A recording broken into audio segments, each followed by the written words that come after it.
Halo, halo, halo. Ya, siap. Oke, siap, Mas. Gimana kabar? Sehat? Sehat, baik, baik, baik. Alhamdulillah. Ya, jenengan ke sini sama siapa? Sama teman nanti ada nanti. Oh, ya. nanti akan masuk sini ya. Ya, nanti dikenalin nanti ya. Temen apa namanya? Berwirausaha dari dulu, dari awal mula Burjo Rizky. Nah, ini salah satu narasumber yang sangat luar biasa sih.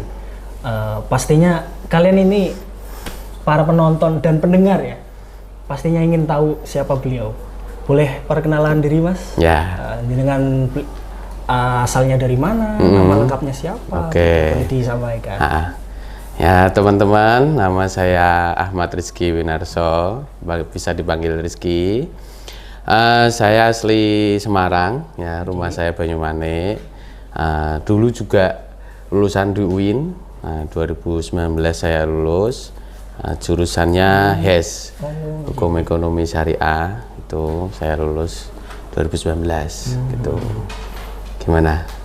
Berarti jenengan itu tinggalnya di mana? Ya kalau rumah ya masih di Banyumanik. Oh, di Banyumanik. Cuman ya karena bertambahnya warung, jadi nggak bisa ditinggal. Ya nggak bisa bolak-balik saya kan ya. BBM naik ya toh.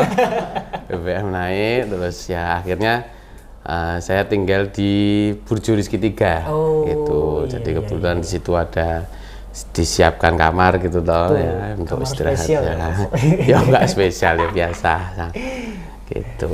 Oke. Oh iya Mas, bentar Mas. Kita sapa dulu para penonton kita ya. Ini kebetulan namanya podcast Warung Gensis karena kita mengundang narasumber yang sangat luar biasa dari owner Burjo Rizky dari Ngalian ya. Kita sapa para penonton Warung Gensis.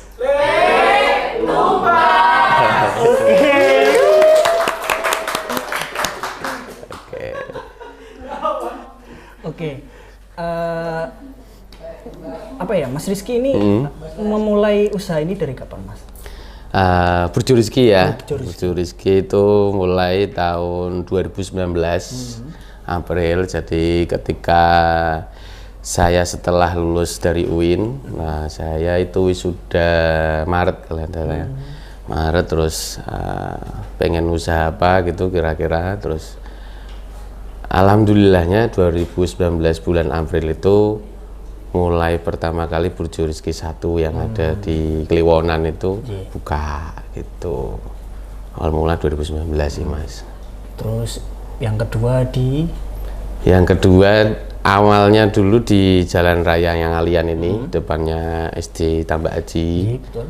Itu kalau teman-teman tahunya ya apa ya, di sebelah Indomaret itu. Oh iya, yang sampingnya rumah makan Padang ya. Betul, tapi terus kemudian setelah berjalan 1 tahun kok belum boleh diperpanjang. Ya ini sekarang Burjo 2-nya sih belum ada lagi gitu. Karena ya belum dapat tempat yang strategis lagi lah kan gitu. Terus ya kemudian ke Burjo Rizky 3 yang di Desel itu. Terus langsung ke Burjo Rizky 6. Ya, 6-nya di Mijen. Terus yang terakhir ini Burjo Rizky 5. Terakhir tapi insya Allah di tahun ini. Teman-teman nanti bisa bantu doa lah. Nanti bisa buka lagi ya, gitu. Semoga lancar semua lah ya Mas. Ya. Oke Mas, sebentar. Ini kan kita konsepnya kan sebagai di warung ya. Ini di warung saya ini. Kira-kira jenengan mau pesan apa Mas? Es teh manis saja. Es teh manis. Kira-kira mau jajanan apa nih? Kan bisa gorengan boleh, gorengan boleh, gorengan. Kok kelihatannya sing hangat ini ya. Oke. Dibikin dulu ya Mas ya. Oke. Ya, tadi jenengan kan sama temennya. Apakah jenengan merintis usaha itu pas ketika merintis usaha dari nol itu apakah jenengan sendiri atau dengan bantuan teman-teman juga? Oh gitu. Jadi sebelum Burjo Rizky itu sebetulnya saya waktu kuliah sudah semester 7 awal itu sudah pengen usaha. Jadi sebelum Burjo Rizky itu saya buka es coklat. Oh, Ya es coklat gitu yang di depan Indomaret gitu-gitu tuh. Nah itu saya sudah bareng teman gitu, saya sudah bareng teman, terus kemudian jalan itu kurang lebih ya sudah 1 tahun, dari semester 7 ke semester 9. Terus udah mau kelihatan mau lulus ini. Terus kalau es coklat itu kan sepertinya betul-betul musiman ya Mas. Jadi kalau pas musim hujan ya nggak begitu rame, apalagi kalau jualannya di depan Indomaret gitu kan. Mas, Mas.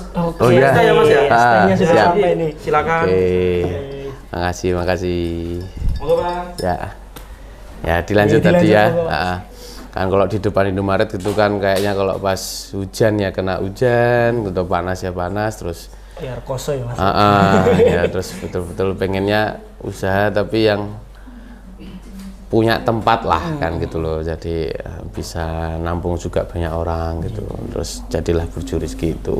Tapi akhirnya itu es coklat itu akhirnya berhenti ya? Berhenti ya, pokoknya istilahnya sudah planning Burjo Rizky, udah semua, udah dapat tempat dan sebagainya, ya akhirnya es coklatnya berhenti begitu. Memang dari awal ya sudah sama teman saya ini nanti. Oke. Nah itu awal mulanya dengan mau mendirikan Burjo Rizky itu apakah langsung kepikiran langsung ke Burjo, bikin Burjo, atau awalnya apa ya kepikiran bikin apa dulu gitu? Oke. Atau jenengan itu terinspirasi dari apa, kenapa jenengan bikin Burjo itu? Ya awalnya ya dari es coklat itu tadi. Kalau es coklat kan kayaknya ya musiman tadi Ya, itu toh. betul. Terus cari usaha yang memang kira-kira aman dalam artian Iya. orang itu pasti membutuhkan kan gitu lah. Terus berarti makanan pun ya berarti yang karena saya waktu itu ya memikirkan teman-teman kuliah, ya istilahnya teman-teman kuliah saya, kebutuhannya mereka gitu, terus akhirnya bikin warung makan tapi yang istilahnya memang masih terjangkau sama teman-teman kampus gitu. Ditambah itu Burjo itu buat musim apa aja tetap ramai ya Mas. Ya. Ya alhamdulillahnya tetap seperti itu. Ya, Sudah betul. masuk dalam rencana. Terus kayaknya apa namanya? Jenengan kan sudah punya Burjo sampai 5 dan ini mau bikin 6 cabang ya. Ya. Mau bikin 1 cabang lagi. Kira-kira untuk usaha lain, jenengan kepikiran apa bikin usaha lain apa enggak? Kalau usaha lain sebetulnya sekarang sudah jalan, jadi ke sembakonya. Jadi udah ke warungnya lah, sekarang ke stok bahan bakunya berarti. Gitu. Ya sekarang sudah jalan, cuman memang baru dikonsumsi oleh Burjo Rizky itu sendiri kan gitu lah, nanti pelan-pelan bisa minimal menambah apa yang memang dijual. Ya misalnya kan sekarang sudah telur gitu-gitu, nah mungkin bisa bertambah dan semoga saja bisa punya tempat untuk jualan sembakonya itu gitu. Jadi memang sudah berjalan itu yang sembako ya? Sudah ya, tapi hanya untuk kebutuhan warungnya sendiri, kebutuhan Burjo Rizky itu, jadi belum dijual ke masyarakat umum belum. Jadi gitu. jenengan punya Burjo Rizky, jenengan juga punya toko yang buat supply Burjo Rizky. Ya, gitu. Jadi asik juga ya. Ya nek bisa kan hulu ke hilirnya dipegang semua gitu. Dulu juga saya pernah sempat apa namanya punya usaha Mas.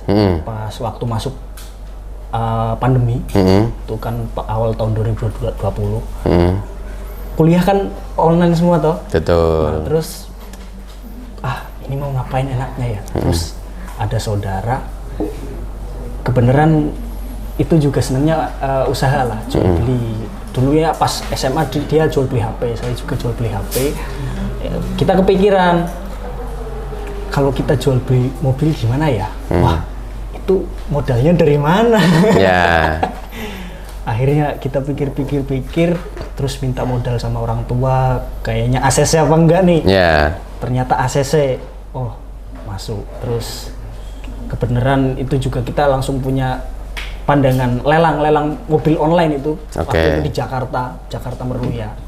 Nah itu saya mulai berdikari sama saudara itu di lelang itu. Oke. Ya, pertama dapat mobil-mobil yang ambulan, kayak misalkan Xenia tahun 2011 itu, wah kondisinya parah luar biasa. Tapi bekas banjir juga nggak itu? Nggak. Untungnya enggak. Ya, karena pengalaman juga sih kan. Kita jadi tahu mana mobil yang bekas banjir, mana mobil yang bekas tabrak atau yang bekas cat ulang itu kan secara dilihat sekejap aja udah kelihatan itu. Ya memang untuk berusaha itu ya harus punya skill sih. Betul. Skill terus kemampuan yang luar biasa. Sama harus konsisten juga. Betul lah, konsisten itu yang berat. Susah sekali. Berat konsistennya itu. Nah itu saya menjalankan usaha itu mulai dari nol. Bukan mulai dari nol sih, udah dapat modal, terus mulai dari bawah, mulai dari 1 unit itu, terus kemudian beberapa bulan jadi 2 unit, terus sampai maksimal sampai 4 unit itu.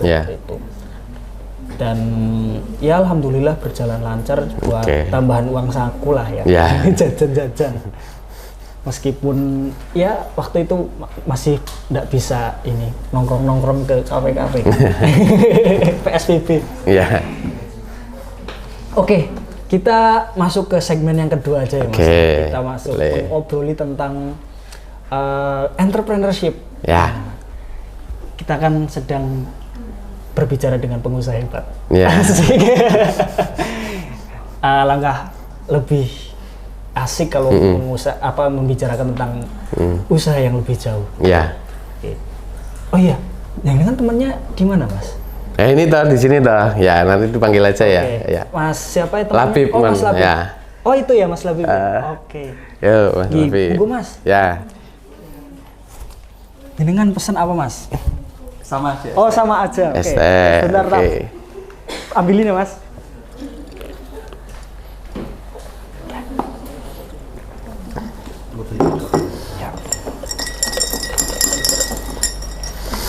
Iya Mas.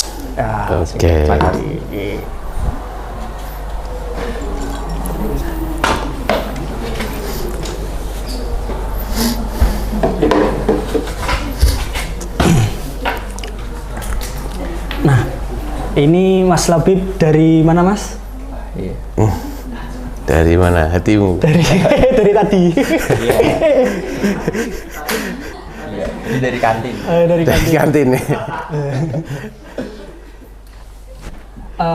Itu Mas. Klipannya dinyalain 3 detik. Berarti ini Mas Labib sama Mas Rizky udah temenan sejak SMA atau dari kuliah aja? Dari kuliah. Dari kuliah. Teman sekelas. Karena dulu waktu itu aku kayak komting gitu kan. Komting. Awal-awal kan ngurus banyak kayak kartu perpus dan lain-lain. Akhirnya jadi kenal. Dari situ karena satu kelas, terus punya keinginan jadi satu kontrakan. Jadi kenal udah lama, udah tahu juga sifatnya kayak gini. Mas Rizky dari Banyumanik tapi ngontrak di ya karena kembali lagi ya harus PP itu bensin mahal bensin mahal terus akhirnya saya ngontrak. Dan dulu kan kuliahnya itu ada yang malam. Jadi kuliah di UIN itu dulu ada yang malam sampai hari Sabtu. Nah, jadi ada yang kuliahnya pagi terus dilanjut malam kan ada. Jadi daripada saya bolak-balik kan mendingan cari kontrakan gitu. Misalnya kayak tempat untuk rehat atau bernaung. Soalnya kan waktu itu di Ngalian nggak seperti sekarang. Maksudnya di kampus UIN dulu nggak seperti sekarang. Sekarang kan banyak tempat kayak berteduh, banyak tempat. Dulu cuma panas. Paling dulu berteduh di depan perpustakaan pusat, terus di GSG gitu-gitu. Jadi kok kayaknya nggak worth it. Terus nggak bisa tiduran, nggak bisa apa kayak gitu. Akhirnya ngontrak. Makanya ngontrak ya. Ya paling cuma nongkrong-nongkrong di kontrakan, di angkringan gitu ya. Ya dulu angkringan pun ya masih jarang gitu. Dulu angkringan kafe di Ngalian masih jarang. Dulu kayak karena apa ya istilahnya budaya nongkrong di Ngelo belum ada Oh, waktu. Ya. belum banyak lah gitu ya. Oke. Nah, ini Mas Rizky apa namanya di usahanya Mas Rizky ini melibatkan Mas Labib apa enggak nih? Ya, ini istilahnya begini. Burjo Rizky ini itu ya saya dan Mas Labib. Oh, Jadi ada nama Rizky di situ ya bukan serta-merta nama saya. Iya. Nah, gitu. Jadi dulu memang istilahnya pertimbangan mengambil kenapa namanya Rizky yaitu sebetulnya bukan serta-merta karena nama saya gitu. Ya memang istilahnya cari Rizky nih ya, Beb, ya gitu. Dan menjadi Rizky nih sekarang Iya, kan. Dan bahkan itu bisa kayak singkatan. Ya. Bosku. Rizky ya. Burjo Rizky kan gitu. Burjo Rizky. Terus nanti di video kembang ada tagline-nya, makan kenyang nge-game senang. Oke. Karena kita juga suka nge-game, nah Rizky juga suka makan. Jadi, sampai segini ya. Oh, suka makan dari kuliah dulu ya. Jadi kalau diajak, ya nanti makan. Untuk Mas Labib sendiri selain di Burjo Rizky, jenengan itu di Burjo Rizky apa ya? Berusaha bareng sama Mas Rizky atau gimana? Tuh, Ya awalnya bareng, bahkan sampai nyoklat kers dulu itu juga bareng. Oh, Jualan es coklat itu ya sama saya Mas dengan Labib. Mas Labib. Jadi udah memang dari 2018 ya Beb ya. 2018 itu udah bareng sama Udah Mas merintis Labib. usaha. Ya, jadi bareng udahan. Berarti susah senang bareng ya Mas? Ya. Lebih banyak senang. Ya. Apa senang barengnya aja susahnya belum ngedel. Itu. Ya kita ngobrolin tentang entrepreneurship ya, Mas. Ya kira-kira Mas Labib sama Mas Rizky ini udah ya level expert lah dalam bidang. Nah ya belum. Kami ini belum ada apa-apanya gitu lah. Istilahnya masih Karena ya merintis lah. kalau dipikir-pikir sejak 2019 sampai 2022 kan itu cuma jangka waktu 3 tahun aja. Ya 3 tahun. Tapi betul. kok dalam jangka waktu 3 tahun itu sudah mau bikin 6 cabang Ya, insya Allah. tuh. Kok segitu pesatnya perkembangannya itu gimana strateginya itu? Atau Ya itu rahasia dapur atau gimana? sebenarnya bukan masalah apa ya, bukan masalah kita pinter, bukan masalah ekspor. Tapi ketika kita punya grit, punya ketabahan, kita punya loyalitas, kita punya integritas. Jadi waktu 1 tahun, 2 tahun itu banyak para investor itu yang melihat, wah, Ya. anak-anak ini dia punya ketabahan, dia punya terbukti dari dia melewati masa struggle atau Ya. masa perjuangan. Iya. Nah, saya itu mereka baru tertarik.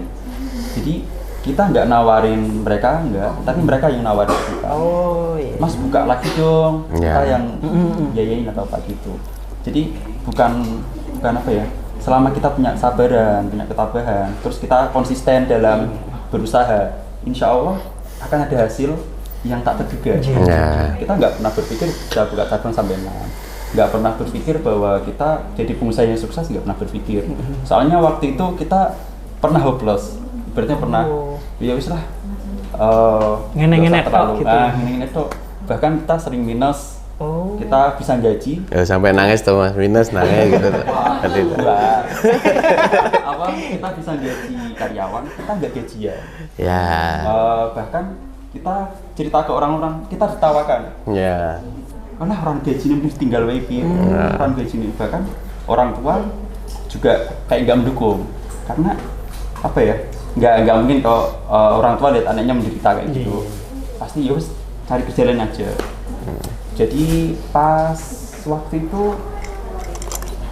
pernah hopeless, akhirnya cari kerja juga akhirnya, ambil kerja yang lain, pernah jadi sales, pernah kerja di Indosat dan yang Ya. lain juga. Tapi tetap jalan itu Burjo ya. Usaha tetap jalan karena Ya. kita sudah bangun sistem. Sedikit kita bangun sistem. Oh, mulai karyawan bisa ditinggal. Dan burjonya masih 1 toh Iya, gitu. masih yang di Ya. itu Kliwonan. Ya, betul. Dan kan saya kan lagi kuliah juga. Jadi Mas Labib kerja, jadi bukanya Burjo 1 itu ya terus memang belum menghasilkan. Terus Mas Labib cari kerja lagi, Nah saya memang lanjutin kuliah lagi gitu, lanjutin kuliah. Jadi terus memang itu juga jadi salah satu alasan kenapa Burjo Rizky 1 itu bertahan kurang lebih 2 tahun. Jadi hanya satu cabang itu bertahan kurang lebih 2 tahun ya karena saya masih kuliah, lanjut kuliah S2, terus Mas Labib juga masih kerja. Gitu. Oke. Berarti jenengan lanjut S2 itu selama berapa tahun? Jadi setelah memang sudah di planning kalau saya setelah lulus S1 itu terus saya pengen buka warung, kemudian memang di tahun yang sama pun saya kuliah lagi S2 gitu. Tapi memang jangan lama-lama ini, kalau lama-lama juga ya kasihan usahanya. Ya dan yang terpenting bayarnya mahal. Lihat daripada bayar mahal-mahal mending cepet aja gitu. Oh berarti ini Mas Rizky selain skill dari usahanya itu skill dari akademisnya lumayan juga ya Mas? Enggak, masih pinter Mas Labib tapi ya tapi Pinternya kali. Gitu. Terus kan diusahakan pasti ada yang namanya pasang surut ya Mas. Nah tadi Mas Labib bilang kalau untuk menghadapi pasang surut itu harus dengan ketabahan dan konsisten, tetap harus seperti itu terus, jangan berubah-ubah, entah berubah konsep atau berubah haluan gitu ya. Nah selain itu strategi yang lain itu apa lagi Mas yang harus dilakukan? Jadi dulu aku mikir aku nggak boleh gagal. Nggak boleh gagal, bahkan tak tulis di kampusku tidak boleh ada kata kegagalan waktu itu. Jadi bahkan tapi dalam percintaan maksudnya beda lagi Mas. Maksudnya bahkan sampai urusan asmara aku juga nggak mau nembak, nggak mau gagal. Nggak mau nembak, nggak mau gagal. Kuliah nggak pernah punya cewek. Karena waktu itu nggak boleh ada kata kegagalan. Nah, ternyata pas usaha, pas akhirnya deket sama cewek dan lain-lain itu akhirnya gagal. Tadi kan yang nyoklat cross itu hanya gagal. Ternyata franchise pasang surut juga bahkan kayak es palm dulu cuma beberapa waktu itu 1 bulan viral tentu tutup langsung turun. Bahkan es coklat itu karena kita jualnya ternyata di musim hujan. Jadi hujan terus tempatnya kurang strategis, banyak cuma lewat dan kita juga gagal.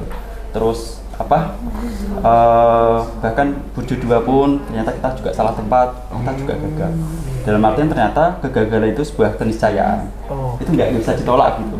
Mau sepintar apapun kita, ini udah di plan nih, kayak gini, ini nanti bisa segini, ternyata enggak. Pas kita terjun, waduh, ternyata kayak gini ya. Ternyata banyak nangisnya. Bahkan kalau mas-mas mengikuti Burjo Rizky pernah berganti-ganti tim. Oh, gitu. Ganti tim 1, dia hanya hopeless, nyerah, keluar, dan tambah lagi nyerah, hanya keluar. Jadi apa yang dilihat mereka itu kita kayaknya indah, wah bisa menghasilkan segini. Tapi pas dia terjun, kok segini tok ya penghasilannya, kok gini tok ya. Tuh, mereka kurang tabah. Gitu. Jadi selain strategi apa, kita harus punya sifat, yaitu kita pasti gagal. Tapi bagaimana kegagalan itu bisa mengantarkan kita ke step selanjutnya. Gitu. Contoh kayak nyoklat terus, wah kita gagal gara-gara pertama tempat apa. Oh ini bisa dipelajari. Terus setelah itu buka Burjo 2 itu ternyata tempatnya segini. Tapi konsep kita nongkrong sambil makan, otomatis kalau tempatnya segitu yang nongkrong juga sedikit, otomatis yang makan juga sedikit.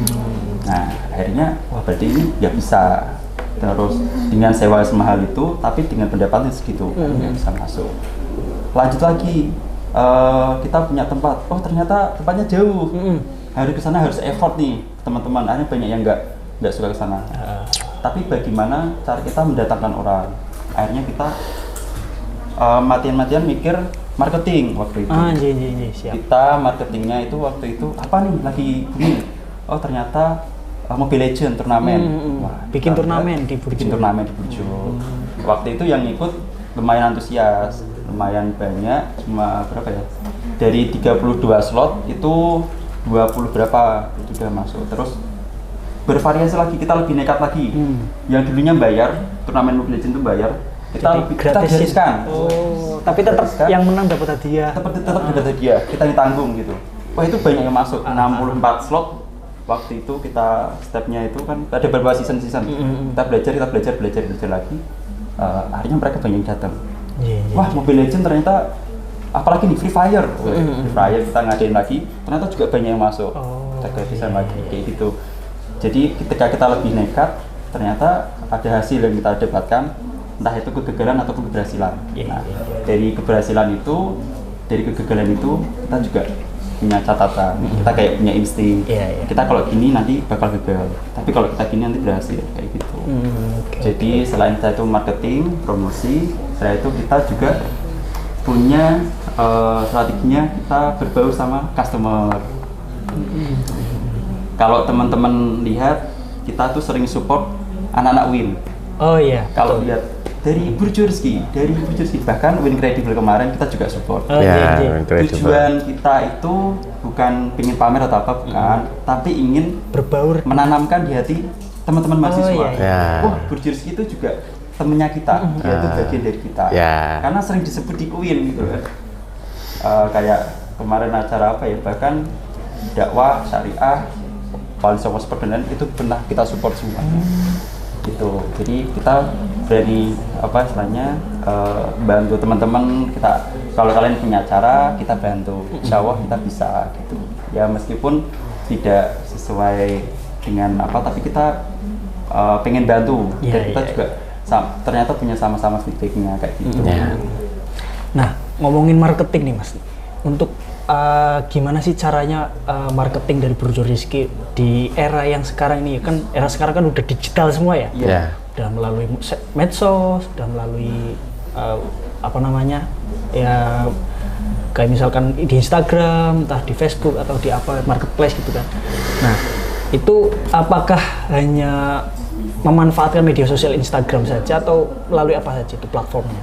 Ya Nek, kalau sekarang sih memang yang utama Instagram ya. Memang utama Instagram. Kami pun juga dulu semua itu dibuat sendiri. Jadi maksudnya mungkin kadang-kadang saya, kadang-kadang Mas Labib, tapi dengan berjalannya waktu juga dengan berjalannya kebutuhan juga, itu kami menambah timnya. Jadi ada tim marketing sendiri. Memang betul-betul fokusnya ke Instagram.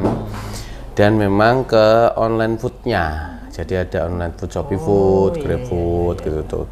Ya karena sekarang pun online food ya juga menghasilkan gitu loh. Jadi kalau memang hanya offline kan mungkin terkendala masalah cuaca juga mungkin kan. Jadi kalau ada online food kan jadi betul. Jadi di online food tuh ya betul-betul kita garap serius gitu loh, apa Shopee-nya, melakukan promo dan sebagainya gitu. Di Instagram pun juga apa namanya, konten-konten yang ada di dalamnya itu ya nggak ngasal gitu loh, maksudnya fotonya yang bagus, videonya juga yang bagus, apa yang memang menjadi tujuan marketingnya juga ada di situ. Jadi ketika kita punya promo apa ini gitu kan, betul-betul mungkin dibikinkan videonya, mungkin betul-betul dibikinkan fotonya gitu. Berarti ada tim untuk mengelola medianya sama tim editornya juga dan sebagainya itu betul.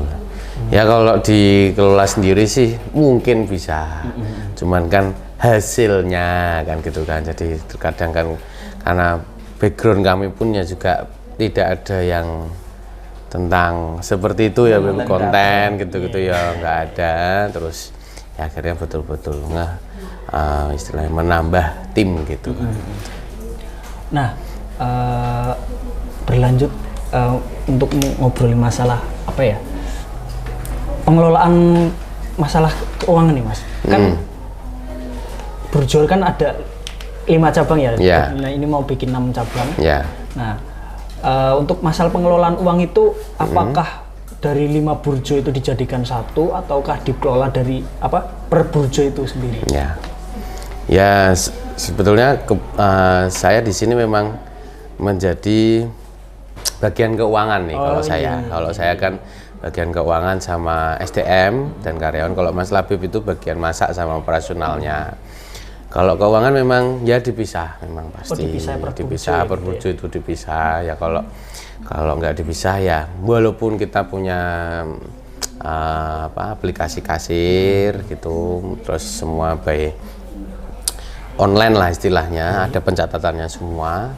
Tapi kalau tidak dipisahkan juga susah sendiri. Nah, gitu. Dipisah sih Mas pasti. Oke. Apalagi Mas Rizky dari mahasiswa ekonomi ya. Walaupun hukum ya, hukum ekonomi syariah. Makanya lebih memegang di bidang keuangannya. Gitu. Untuk saat ini ya kalau misalkan bisa disampaikan ya mau disampaikan, kalau nggak bersedia disampaikan ya nggak usah disampaikan apa. Nah ini masalah yang sedang dihadapi di saat-saat ini kira-kira apa Mas di usaha burjo? Ya pasti tantangan dari tempat-tempat lain, jadi maksudnya pesaing gitu itu pasti. Jadi terus-terusan kita itu berpikir bahwa apa yang memang menjadikan customer kita itu memilih Burjo Rizky kan gitu. Ada ciri khasnya. Terus apa yang memang menjadikan customer itu setia dengan Burjo Rizky kan gitu. Bisa juga mungkin Burjo ya Burjo Rizky lah kan gitu. Nah itu terus-terusan kita cari, terus-terusan kita pikirkan juga, terus-terusan kita lakukan kan gitu. Ya memang tidak bisa mungkin betul-betul termindset kepada calon-calon customer atau customer kita itu bahwa Burjo Rizky. Tapi ya pelan-pelan kan dengan apa yang memang kita lakukan, usaha-usaha apa yang kita lakukan itu pastikan para customer itu mulai terbentuk, gitu, mulai termindset gitu. Jadi memang dari pihak Burjo Rizky pun ya akhirnya membuat mungkin ciri khas ya Beb ya, ciri khas dari warungnya sendiri. Jadi mungkin di Burjo Rizky 1 gimana, Burjo Rizky 3 gimana, Burjo Rizky 5 gimana. Masuk yang paling nyentrik itu di Burjo Rizky 5. Musik di atas itu ya Mas ya. Ya, live musik setiap hari kan gitu. Terus di Burjo Rizky 6 gimana kan gitu. Jadi ya memang kan biar tidak monoton juga. Jadi Burjo Rizky tapi beda-beda kan gitu tempatnya. Berarti selain bikin ciri khas di per burjo ini ya, tapi itu Mas Rizky sama Mas Labib memikirkan apa sih keinginan customer itu pengennya gimana gitu. Betul. Gini juga. Jadi usaha itu pasang surut pasti ya. Betul. Jadi kita naik, kita turun dan ambil tak makan ya Mas. Iya, monggo Mas. Terus sebenarnya kompetitor itu bukan juga kompetitor yang musuh kita, bukan. Iya. Justru tuh bisa jadi teman kita. Dalam artian contoh nih itu kalau makan, aku makan di mana ya? Contoh di Bujasera. Nah, jadi ngalian itu kalau banyak burjo otomatis termindset, aku mau makan burjo di mana ya? Di ngalian. Sepanjang ngalian banyak burjo, berarti nanti dari daerah-daerah lain pun akan datang ke ngalian. Kayak gitu. Jadi jangan khawatir soal kompetitor. Contoh kalau kalian ke pasar, itu kan yang jualan beras nggak cuma satu, tapi banyak. Yang jualan pakaian juga banyak. Tapi malah datang ke pasar. Iya, betul. Pernah mungkin pengusaha-pengusaha pemula, aku pengen usaha sendiri di sini, contoh usaha pakaian di daerah ini yang belum ada pesaingnya, justru malah sepi, gitu kan? Karena nggak ada pilihan lain. Nggak ada pilihan, nggak ada belum terbangun mindset bahwa di situ itu jualan pakaian. Kayak di ngalian itu belum termindset bahwa di situ tuh banyak burjo. Nah kalau banyak burjo, otomatis mereka juga mendatangkan dari daerah-daerah lain kayak gitu. Terus masalah-masalah yang dihadapi pasti kebosanan pelanggan, terus masalah-masalah mungkin masakan, cita rasa dan lain-lain. Karena kalau makan yang levelnya pedas terus, tapi pedasnya berubah terus. Nah, gitu. Jadi kualitas itu pasti menjaganya susah. Iya. Pasti Konsistennya susah itu ya. Ya, sama pasti kita juga berpikir bahwa burjo mungkin ada masa trennya, kayak gitu. Contoh aja kayak sekarang kalau kalian mengikuti perkembangan ekonomi gitu, contoh kayak Matahari apa itu harinya tutup, kayak gitu. Jadi kan pasang surut nanti kita gimana nih, mau apalagi? Gitu. Berarti jenengan itu memang menanamkan prinsip kalau kompetitor itu bukan musuh yang benar-benar musuh ya, itu justru malah musuh yang menguntungkan. Kayak misal kita bisa memanfaatkan marketingnya, misalkan marketing musuh atau kompetitor lain kayak misalkan Burjo X ya, bikin bikin marketing. Nih misalkan ada Burjo X di Jalan Ngalinya nih, ternyata pas konsumen lewat, nyampainya ada burjo lain, ada Burjo Rizky. Kayaknya lebih asik tempatnya. Gitu. Jadi kayak masyarakat itu kayak apa ya? Dia terbiasa. Jadi mungkin bisa berubah haluan kalau nongkrong di angkringan, sekarang berubah nongkrong di burjo. Kayak gitu. Oke Mas, kayaknya kita udah jauh sih ya membahas tentang entrepreneurship ya. Kira-kira dari Mas Lapip dulu nih atau dari Mas Rizky dulu. Lapip aja dulu, Lapip. Menyampaikan apa konklusi atau kesimpulan untuk berusaha atau menjadi pengusaha itu bagaimana? Jadi apapun itu pasti ada hal-hal kecilnya. Contoh kayak es teh ini ada tehnya, ada es batunya, ada airnya. Sama dulu kalau kita ingin jadi pengusaha, kita juga harus menanamkan prinsip-prinsip pengusaha, pengetahuan-pengetahuan pengusaha. Dulu waktu aku kuliah, aku sering bacanya buku-buku usaha, YouTube-nya YouTube usaha, Instagram usaha. Jadi kita nggak pernah berpikir jadi pengusaha tapi kayak alam bawah sadar kita menuntun. Karena kita bacanya itu, tahunya ya pengusaha, usaha gitu kan. Bukan PNS, bukan jadi pegawai kantor, tapi tahunya usaha. Jadi kalau teman-teman nih, aku pengen jadi pengusaha, ya YouTube-nya diganti, mungkin jangan YouTube cewek joget, jangan game-game terus. Jadi teman-teman harus membangun pola-polanya pengusaha, prinsip-prinsip pengusaha, itu apa-apa kalian paham, nanti alam bawah sadar menuntun kalian kayak gitu. Siap. Untuk Mas Rizky nih, gimana kesimpulan untuk menjadi pengusaha? Ya, kalau saya sih penting nomor satunya pasti sabar dan yang juga penting konsisten. Gitu. Dan terakhir yang paling penting juga jangan lupa ke Burjo Rizky. Siap. Itu. Jadi ngobrol-ngobrol gini terus nanti jangan lupa ke Burjo Rizky. Nih buat teman-teman gitu, yang suka nongkrong dan kongkong sama teman-teman ya, bisa datang ke Burjo Rizky. Ada 5 pilihan nih. Burjo Rizky 1, 2, 3, 4, 5. Ada di kalian semua. Nah, kemudian dari saya untuk menjadi pengusaha itu harus yang pertama sabar, benar kata Mas Rizky. Yang kedua harus doa, ya berdoa, kita ikhtiar yang keras, yang sekuat tenaga kita, tapi jangan lupa tawakal ya, berserah diri kepada Allah. Tuhan yang kita yang kita percaya. Mungkin gitu aja segmen podcast pada hari ini. Terima kasih untuk Mas Rizky dan Mas Latif sudah sama-sama. Mungkin lain kali bisa ngobrol ke Burjo yang lainnya. Terima kasih. Dan sampai jumpa. Yo.